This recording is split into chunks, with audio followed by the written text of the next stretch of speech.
Welcome to the Man Cave Podcast with Dan Casper.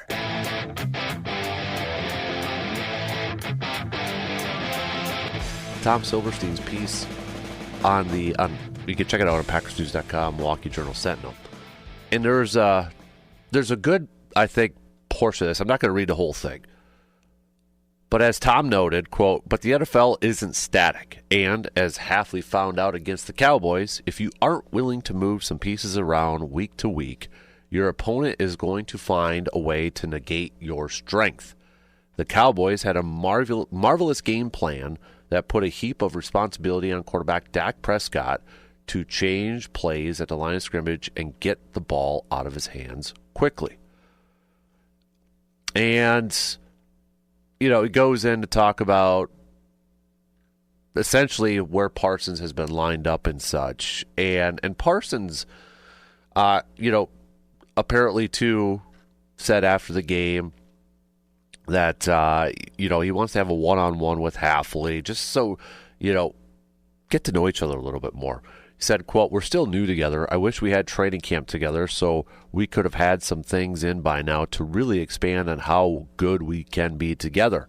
We were just sitting together talking 10 to 15 minutes post-game. I said, I want to meet with you one-on-one. It's the same thing I used to do with Zimmer, same thing I did with Dan Quinn, just about what he sees, what I see. I'll take my personal time so we can build that relationship together. It's something that we hope throughout this bye week we could come back and work more together. And I think that is one thing, too, that maybe a lot of us, fans and others, we have to put that into context, or not context, but we also have to kind of realize that they're still fairly new, right? I mean, it's been a whirlwind month, few weeks, and still kind of getting used to each other, trying to figure out the best ways to maybe utilize a guy like Micah Parsons. And that's the question I kind of threw out there is like, do the Packers have to help out Micah Parsons more? And in turn, if that helps out Micah Parsons more, it would help out the defense more, make the defense even more dangerous, better. And I think, what Micah Parsons does, more so than I think a lot of other defensive players, is really when you look at Micah Parsons, the guy can line up in different parts of the field. He's not just, I think it's a disservice. I think it's a disservice to utilize Micah Parsons strictly as a defensive end. Whether it's on the right side or the left side, I think it's kind of a disservice to strictly line him up as a defensive end. Because throughout his career, even back to his college days, Parsons can play any position along the front seven. You go back to Penn State, he was a stand-up linebacker over there. And when he was drafted by the Cowboys and Dan Quinn was over there, he lined up all over the field in Dan Quinn's system.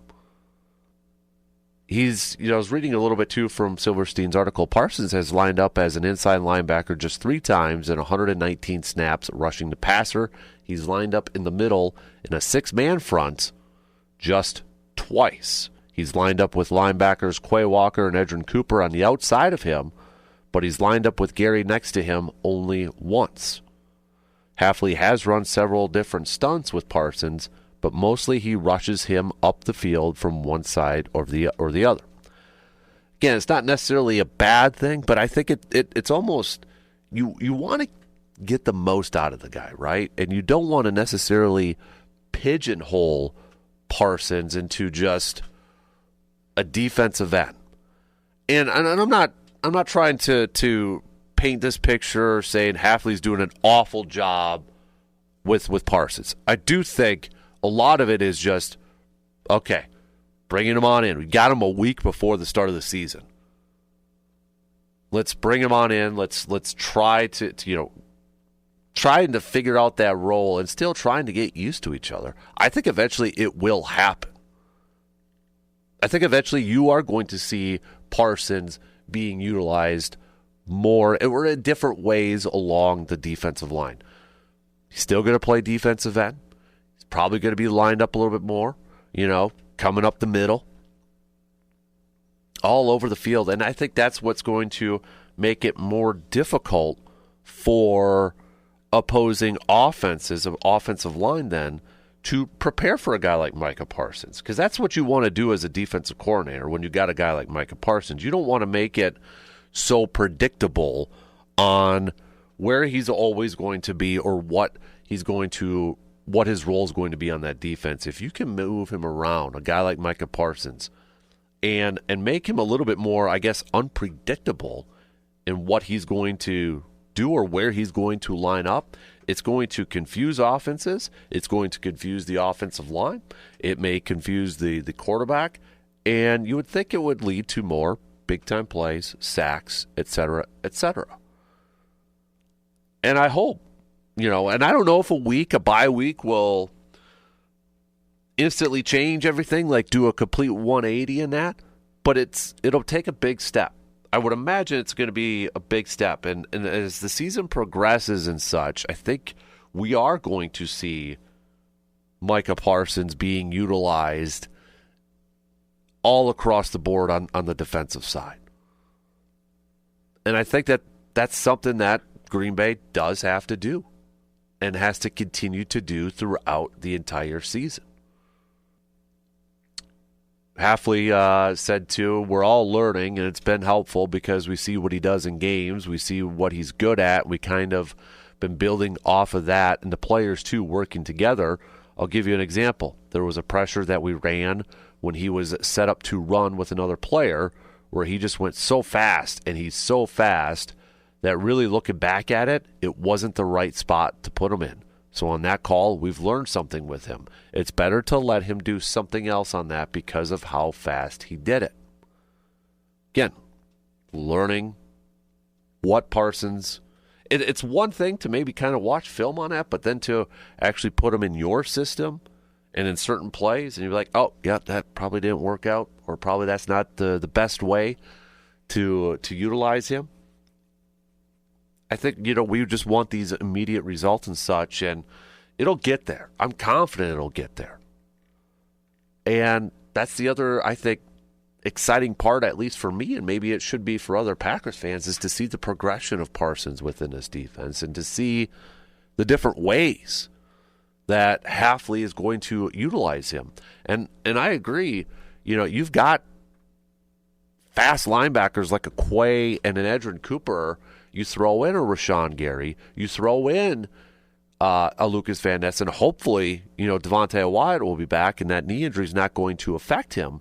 But you've got a unique front seven of fast defensive pass rushers, linebackers, that you have the ability, I would think, to keep offenses guessing, confusing the offensive line, confusing the quarterback. I just hope it continues to progress that way. And I would have to imagine that this bye week for Green Bay, for Jeff Hafley specifically, and for Covington, the defensive line coach, and the entire defensive staff, a lot of that time that they're using for this bye week is probably going to assess the first 4 weeks of where they've played Parsons, what they've asked him to do, how they've utilized him. Be like, okay, what worked? What hasn't worked? What should we do next? How can we go forward with this? How can we make our defense even better? Because as Silverstein noted in his piece too, offenses are going to look at what the Cowboys did. It's a copycat league. Offenses are going to look at what the Cowboys did and be like, okay, can we replicate that? Is that the way to attack this Packers defense? And on the Packers side of things, they know that too. They're going to look at that and be like, okay, what do we got to do different now so that doesn't happen again? And I think one way of doing that is utilizing Micah Parsons in multiple different ways to try to confuse opponents, to try to confuse everybody, keep everybody guessing. They've got the guys to do that. I believe they've got the guys to do that on their front seven. A big key will, though, be the health of Devontae Wyatt. If Devontae Wyatt is in there, Rashawn Gary's there, and Parsons is there, and Cooper and Walker are there, they've got the guys in the front seven to do a bunch of unique, special things on that front.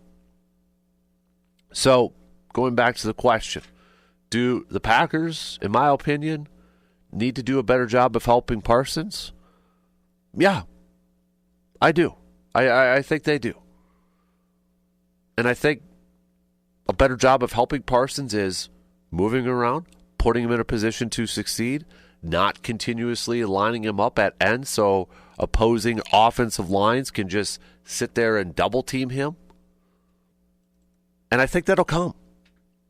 I think that'll come as they get more familiar with each other, as they kind of, feel it out. I think that will come.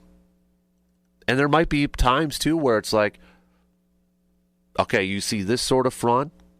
It looks like maybe Parsons is going to come on a blitz.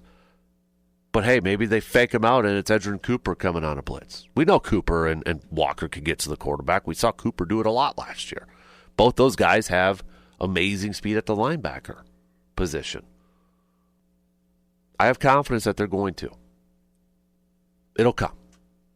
So I really hope that there's not, there's always going to be a few, but I really hope that there's not a large contingency of Packers fans out there that are jumping off the defensive ship right now based off of, second half of the Cowboys game. I really hope they're not like, oh, same stuff. Here we go.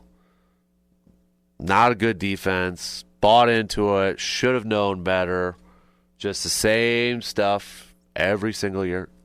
Don't. All right? Stay on the ship a little bit more. Because if you're jumping on, I'm not going to reel you in on a life vest or the whatever the circle. I'm just blanking on that name now.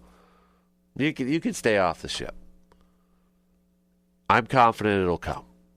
Could Romeo Doubs be in Green Bay for the foreseeable future? It sure seemed like that. You factor in the draft. Green Bay, first-round pick, Matthew Golden, Savion Williams, a third-round pick.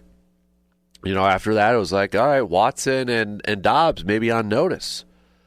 Then Christian Watson signs a one-year extension as he's working his way back from an ACL injury. And it's like, oh, that really maybe paints the picture that Romeo Doubs won't be back next year for the Pack. Maybe pump the brakes just a little bit, slightly. Jeremy Fowler from ESPN saying that the Packers have actually had cursory talks about a contract extension. As he noted, too, Doubs staying in Green Bay past 2025 is at least a possibility. Now, it's not going to be cheap, all right? It's not going to be cheap. And we know the salary cap restraints that Green Bay's going to be having next year. It's going to be up there, right? It's already tight for next year. So it's not going to be cheap. I'm not surprised that Green Bay's at least looking at this right now because this fits a kind of a typical thing from over the years for Green Bay. Devontae Adams' first contract with Green Bay. Remember, it happened right before the end of the season. And he signed that, and I remember we specifically were talking about it because when it got to the offseason, the receiver market exploded. And I think that was Ted Thompson's final year as a general manager because we were saying Ted Thompson's parting gift was locking up Devontae Adams. It was kind of fairly cheap considering what the wide receiver market looked like in the open market. They did it similar with Jordy Nelson, was an in-season extension and such. So it makes sense that Green Bay's at least having these cursory talks, having these conversations right now, because if they feel like they can get it at a bargain, I'm sure they would be open to that. I still don't think it's going to happen, though. And a lot of it is going to be dependent upon Romeo Doubs. Does Romeo Doubs want to continue to bet on himself? Does he want to continue like, hey, I want to play this season out. I feel like I could get more money on the open market if I continue to play the season out, if I continue to rack up some touchdown catches and such. I mean, he's got 4 of them this year so far. Not a ton of yards in his games, just 179. But I feel like if Doubs continues down his path and he hits the open market, he probably would get a bigger contract elsewhere than maybe what Green Bay is going to offer him. But we know the relationship he has with Jordan Love on and off the field. Does that factor into it at all with him? Who knows? But it's something that at least that's maybe on the table. On a 1 through 10 scale, confidence level that I think Doubs is going to be back in Green Bay for the foreseeable future. 10 saying signed, sealed, delivered. 1 being no chance. Probably at a 4. I just don't see the money working out. Would I be opposed to it? No, not at all. Because if you do sign Doubs to an extension, who is the odd man out? It's not Matthew Golden. You got Christian Watson for at least another year. Maybe the thinking is, all right, we'll have Watson for a year. Doubs contract, it'll be a little light in the front, and then maybe they don't plan on keeping Watson after the year. That's getting kind of a little bit in the weeds and far-fetched, but I mean, it's not going to be Watson right away. It's not going to be Savion Williams. I don't think it'll be Jaden Reed. So, I mean, then you're talking about, is it Dontavian Wicks? Potentially. Maybe. Possibly. To me, that would be the odd man out. And I don't know if they're ready to move on from Dontavian Wicks. So, you can look at different examples, and I feel like we've talked about this for a lot of different wide receivers when they move on from Green Bay. It's not always, greener on that side of the pasture, going to a different quarterback and not having the same amount of, success. Devontae, the exception, because I think Devontae is just supremely talented. And, you look at Devontae, too, outside. He's played with some better quarterbacks than maybe some other receivers who have moved on and such, like Greg Jennings and that. I just feel like it's going to be a money thing. And I do not fault Romeo Doubs. If he looks at that, he's like, you know what, I want to bet on myself. I don't fault him at all for leaving and getting a bigger payday elsewhere. I just don't. I mean, it is what it is. A lot of people would do the same thing. If he wants comfortability, maybe, sharing the role, and doesn't matter if he's like a number 1 or even a number 2 guy. It's a collective effort. All right. And money's not a big thing for him. All right. Then go ahead and sign that deal. But it's a business.